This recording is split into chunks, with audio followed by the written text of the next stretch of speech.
I'm here, welcome to 23. You're joining me for Open Heart, Chapter 16, The Curious Case of Dr. Banerji. Hours later, you're still in the library poring over medical textbooks. Casey, where are you? Over here.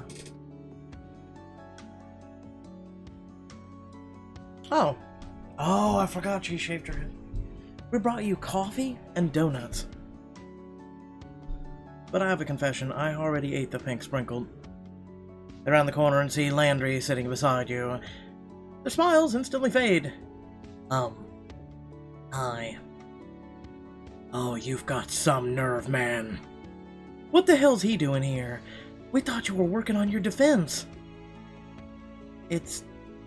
okay, I still hate his guts. Nothing's changed, but right now I'm putting aside that for my patient. Your patient? You told me you were suspended. Dr. Banerji, we figured out what's wrong with him. Wait, you're the one who did. I had an idea. Barely a spark. You gesture at the massive pile of open textbooks. Medical recs, all the research. I hate to admit it, but I couldn't have turned that into a working theory without you. You're gonna need to expand on that. You figured out Dr. Banerji's case? We know that he's dying of septic shock, right? His organs are failing, an immune system overreaction to an infection. But nobody's been able to find the source of the infection. But what if we've been unable to find the infection because it's not attacking him? We think Dr. Banerji has a bacterial infection and a bacteriophage. Can someone translate all this doctor into English for me? A bacteriophage is a virus that specifically infects and replicates in bacterial cells. So you're saying that the infection and the phage are attacking each other? Why hasn't one won out yet? Theoretically, if both had strong defenses and large enough population, they could keep this fight even, both sides growing.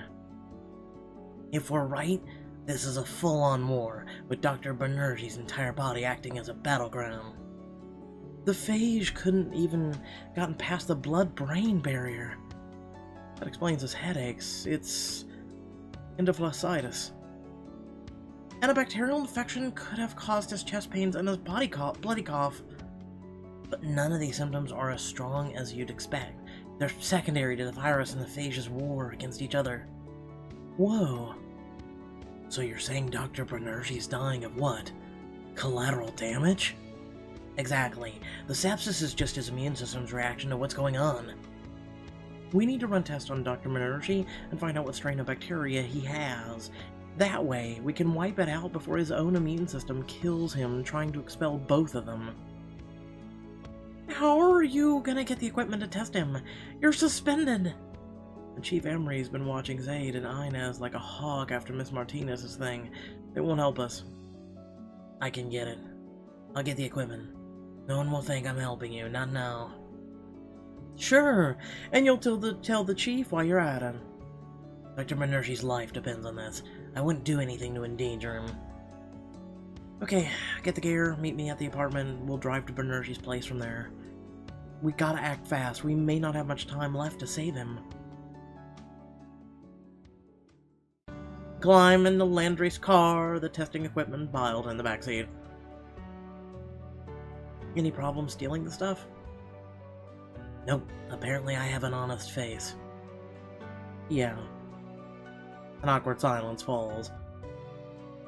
So, where are we going? Danny found his address in the personnel files for me. Get on the highway. We're heading for the mountains. You drive in silence, impatiently watching the city fall away in beautiful countryside. He drove this far every day? I think he bought this dream home and he never had a chance to spend any time in it. Yep, that's what it's like. You direct Landry through the winding forest roads until you pull up at a beautiful riverside cabin. Get out of the car and fly to the stairs to the front door. Dr. Banerji! Rap your knuckles on the door again and again, but nobody answers. Landry follows you to the door with the testing equipment in his arms. Do you think we're too late? We can't be. You try to think of what he said to you before he left the hospital. He said he wanted to spend his last days painting and fishing. We should look beside the river. Come on. Race through the woods felt like the sound of babbling water. God, is that beautiful. That's the kind of place I want to live at before I die. Something I've always envisioned. Find Dr. Banerji in a comfortable chair beside the water, a canvas of the view resting on an easel. Shocked by how thin and frail he looks, but despite his obvious pain, he greets you with a blissful smile. Dr. Valentine, how very nice to see you again. I wasn't sure I would get to. How are you feeling? Peaceful. Who's your friend? This is Dr. Olson. He's my assistant. I see. You're smart to hitch your horse to Dr. Valentine here, Dr. Olson. She's one of the brightest interns I've seen in quite some time. Take good care of her. I'll try. And what brings two young doctors to a dying man's side? Was it the promise of this stunning view? Well, yes, but... No, but we may have found a way to help you enjoy it much longer. Quickly explain your theory. Dr. Banerji nods slowly as he listens. Very clever, you two. I have to admit, I never considered it. Though we'll never know without test, and I have neither the time nor the inclination to admit myself back into the hospital. We've brought the equipment we need. We have a few theories on which infection you may have and want to test those.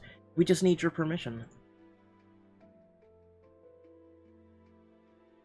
Well, it's not like I had planned this afternoon.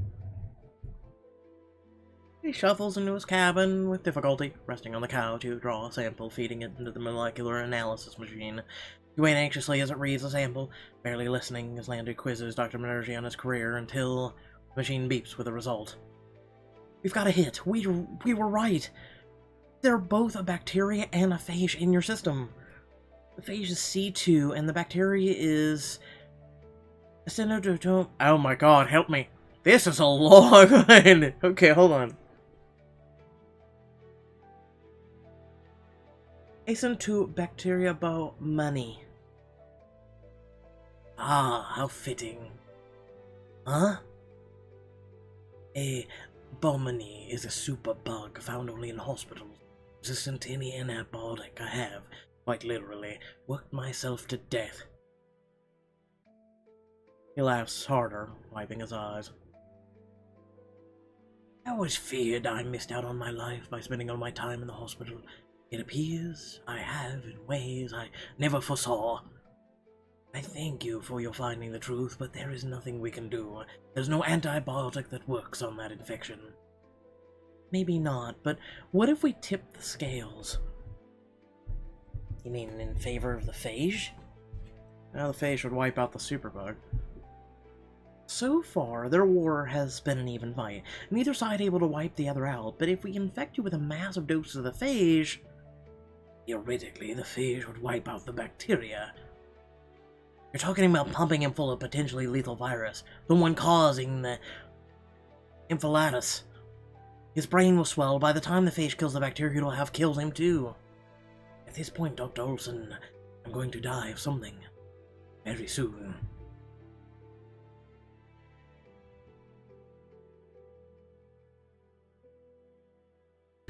Sorry, sneezing. Okay. If we get the dosage wrong, it's lethal. But if we get it right, then we should have enough time to cure the phage before it kills him. Phage therapy is extremely risky. Getting the dosage right would be a pure gamble. I'm no expert, and I'm sorry, Dr. Banerji, but neither are you. No, but I know someone who is. And you, Ethan. You hammer your knuckles against Ethan's door. Dr. Ramsey, Ethan, it's Casey, let me in. There's no answer. Impatient, you try the knob and find it unlocked. He charged to his house, calling his name, though empty rooms to no avail. Ethan, please be here. A lump in the bed moves and grunts. He pulled back the covers to find Ethan asleep and smelling faintly of scotch. Ethan, wake up. It's the middle of the day. Ethan doesn't move, unbothered by the sound of your voice. I can't believe this. How do I wake him? Sit on him, throw water on him. Let's try sitting. You climb into bed, strangling thing over the sheets. You check his cheek. Evan's eyes confused, but clearly pleased to see you. Casey, what are you... I need you to come with me right now. Get dressed, I'll explain everything in the car. He winces in pain as the hangover washes over him. Wait, are you hungover right now? Perhaps a little. My tolerance isn't what it was in med school. Come on, Dr. Banerji needs you. Naveen, I can't face him again, Casey. I failed him. I told you, it's over. I solved it. Explain everything. Ethan's eyes go wide with realization. My God, you're right. And we need you to perform the phage therapy. You're the only one who can. Alright, let me get dressed. You should make him some coffee while he's hungover. Just saying. Ethan stands up, pulling on his pants, but he shuts his eyes and brow. You don't look so good. I'll admit, I've felt better. Give me a minute, I'll be fine. I have to be. We need to get rid of this hangover. We need you at your best. I don't need you to take care of me, Casey. No, because it sure looks like you do. Smiles slightly through the pain. Well, if it's doctor's orders. Hurry him out the door. You check the time. I know Landry said we had some time. I'm too nervous about this. We should hurry. I'll find some way to manage. Let me put on a shirt. After a tense hour, you return to Dr. Banerji with a crucial viral cocktail. Thank God you're back. I was getting worried. Landry. We came as fast as we could. Ethan had to call in a favor at the university lab to get his hands on the phage. It was a big favor. It took longer than we hoped. It's okay. Dr. Banerji's still alert. I think we have time. Ethan stops at the threshold of the room. Hello, Ethan. Naveen, you look in almost as bad shape as you. Ethan averts his eyes. He carefully extracts the prepared serum from a cooler. This should be the exact amount of C2 bacteriophage to overwhelm the A. Bambuni, while still giving us time to eradicate the phage before it kills you. My calculations are correct. They are. You back away as Ethan approaches Naveen with the syringe and sits by the side of on his couch. As Ethan prepares Naveen's arm, the older man looks up at his protege. I'm sorry, my old friend.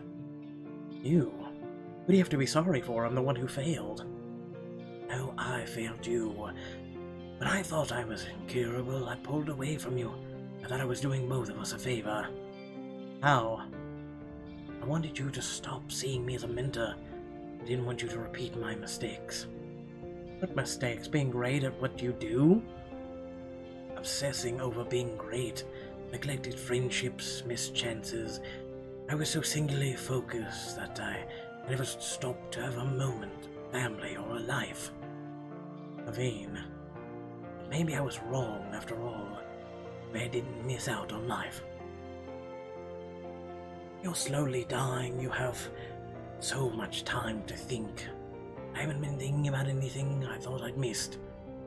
I've been remembering all the joy I've experienced, all the brilliant young doctors I've had the privilege of watching grow, bravery of my patients, the love and loss of their families.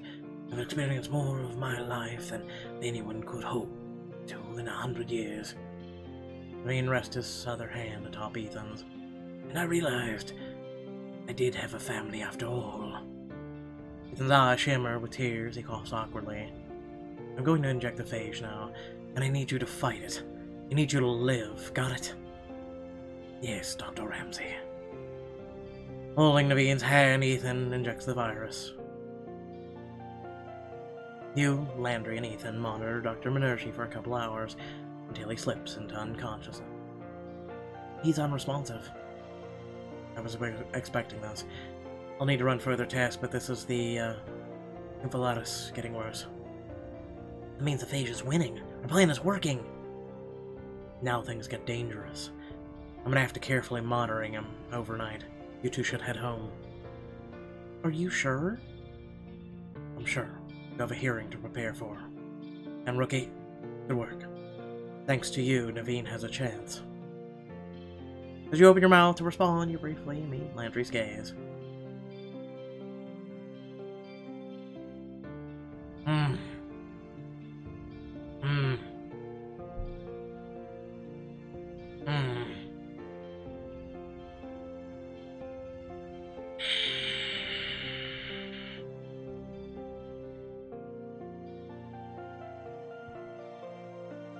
I mean, he did get the equipment.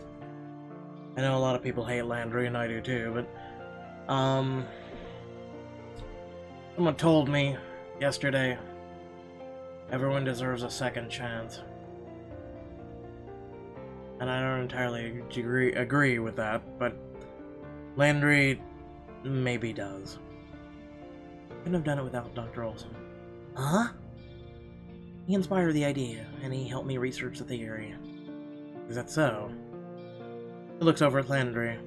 Dr. Olson, was it? Yes, Dr. Ramsey. Good work, Olson. He then looks back at Naveen. Landry's floored. He meets your eyes, unable to find the words. Shame and joy mixing on his face. He scurries out of the room.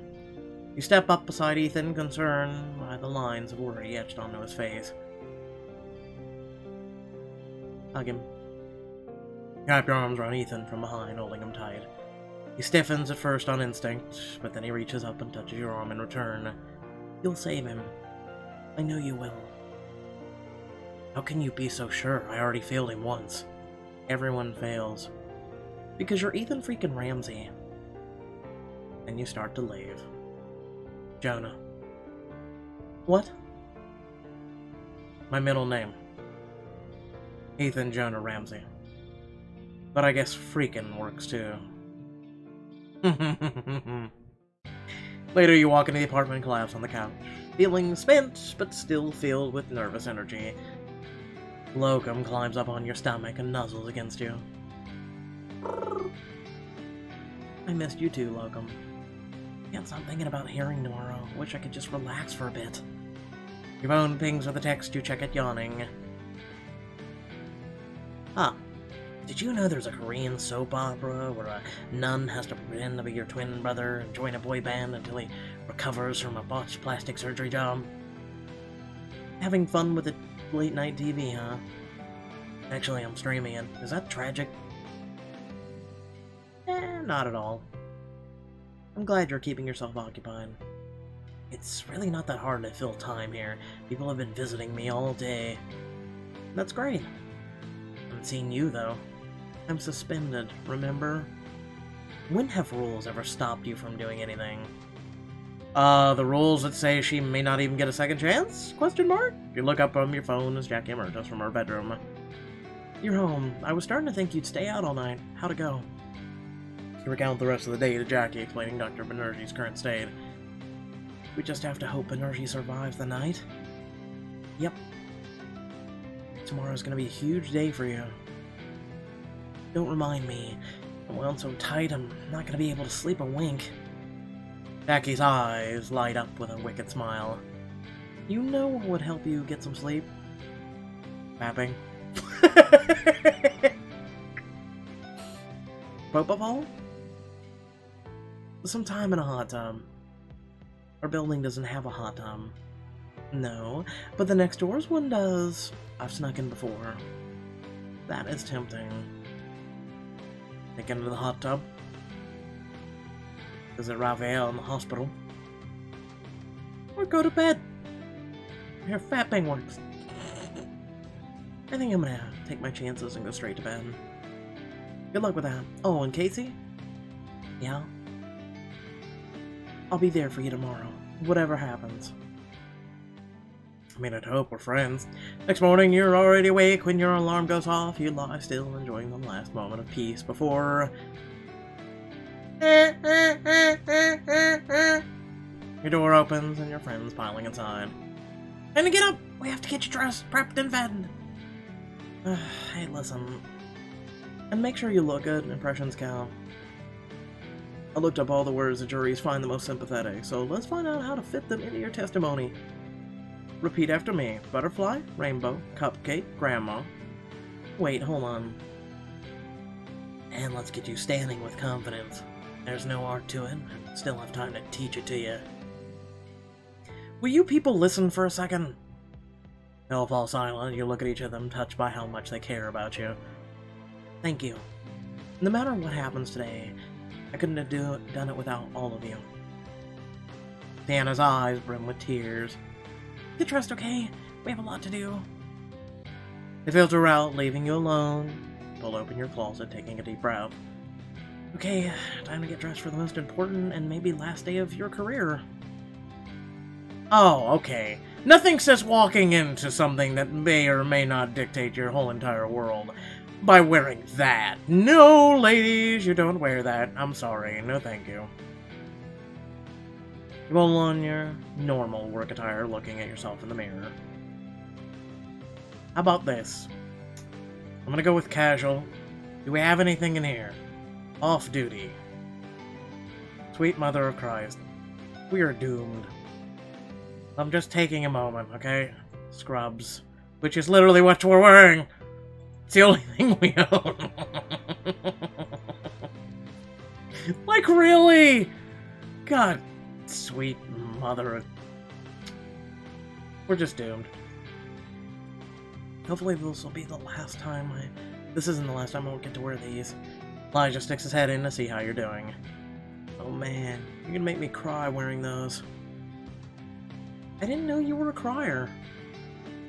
Only in Wrath of Khan, Endgame, and this. Come on, everyone's waiting for you. Wait, you didn't watch Green Mile? Oh, come here, sir. You're in the hospital with your friends at your side. I cried like a baby at Green Mile multiple times. Like, I've watched it multiple times, and every time it gets me. I think I'm starting to get nervous. Don't let them see it. You've got this, Casey. Try to breathe, crossing the atrium. Ah, here comes Princess Nepotism. But Aurora, loitering the notice board, you meet her gaze for a split second, and then walk away. Hey, Casey. Stop, surprised, as she steps towards you. Good luck in there. Oh, thanks, Aurora. Marches away before you can say anything else. The heck was that about? Respect. R-E-S-P-C-T. You continue across the atrium and spot a familiar face just outside the lecture hall. Dr. Ramsey. What are you doing here? Is Dr. Banerji? He hasn't woken up, but he's still alive. Still fighting the face. I have Dr. Olson keeping an eye on him. I was wondering where he was. Shouldn't you be with him? I've done all I can for him, and I think he'd want me here supporting you. I know he would, if he could. Thanks. Hey, stand tall. You haven't lost your license yet. Yet being the operative word. Nothing's set in stone. I might not be able to testify for you, but believe me, I'm not out of tricks either. What do you... Casey, it's time. You better go inside. Follow hard as you enter the hall. The rows are packed with onlookers from all over the hospital. Good luck. Your friends peel away from you to find seats. You nervously walk to the front of the room, trying not to notice as Declan Nash smirks at you. Oh, go f*** yourself. The crowd goes silent as they notice your arrival. You take your place at the podium, facing the panel. Good morning, Dr. Valentine. Harper bangs a gavel. Let us begin. Oh, come on! The hearing to decide your fate is underway. Will you be able to be a doctor by the time it's over? Play the Book 1 finale to find out. Or just find out next chapter. I mean, okay. Anyway. Seriously, what the hell? Okay. They've never said it like that. So, clearly there's gonna be a book 2. That's kind of a given. I mean, I'm not gonna lie. I like this book. I'm a huge fan of, I grew up watching ER. I grew up watching, House. I mean, really not grow up. But, you know, technically we all keep aging. So technically until the day we die, aren't we still growing up? I loved watching a lot of those shows. Oh god, what was the one? About the young doctor who was really intelligent. I'm gonna remember it sometime, probably after the end of this video. Anyway, Doogie Howser, there we go. I grew up watching a lot of that stuff. I was always fascinated with science and health. So yeah, little inside look behind the scenes at me. I hope y'all did enjoy the video. Look forward to next week. We got Blood Pound up next. Hopefully you guys catch in and watch it. Please remember to support my channel. You know, doing a simple share. It's free. It's just a click. It helps. Let people know that, you know, hey, this guy is a pretty awesome individual. You know, at least I hope I am to you. I do 200 hours plus a month of content, whether it be choices, chapters, Days Gone, Pokemon, all these tons and tons of games. Right now we're doing Final Fantasy IX. We have completed Days Gone. We've done so many things. Rage 2, the whole nine yards. There's so many games. And there are things that are a varying spectrum of games that I want to include everyone in. That I want everyone to be like, hey, that's not a bad game. Or, hey, at least it was entertaining. You know, again, I want to share my passion with you guys, and that's what I'm doing. So please, you know, and also head down the description below. There's a few links to our social media: Twitter, Facebook, you know, Instagram, whatnot. There's a poll right now: shave my beard or shave my hair, or do both. You should participate in that. Yeah. Without further ado, I'll catch you all in the next video. Peace.